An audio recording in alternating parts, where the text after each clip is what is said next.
Hello guys, day 14. Akala mo yung nakaka 2 weeks sa Thailand, love. Nakaka 2 weeks sa Thailand, day 14 na. Kaya bilis niya pa. Wow.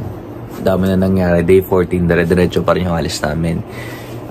Hindi ko na na-vlog, pero kagabi around 10 PM, nagpa-massage kami, nagpa-scrub kami, massage almost more than 2 hours siya. So mga 12:30 na kami nakauwi. Hindi ko na na-vlog. So ayun, day 14, nag-aayos namin ng gamit kasi uuwi na kayo pa Manila. So after this, breakfast muna din sa airport. See you later.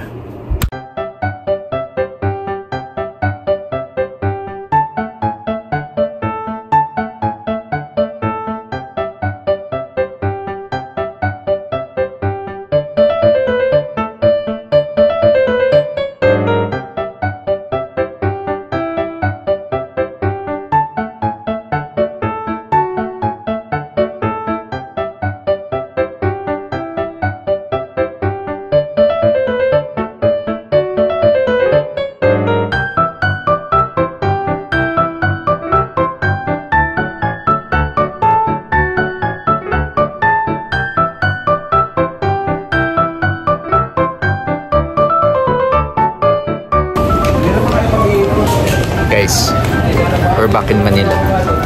Ito may Terminal 2. Ganda pala ng arrival ng Terminal 2. Nakakapagod pala mag-bakasyon ng 2 weeks. Sunod-sunod yun. I'm exhausted personally. 1 more week. Let's go.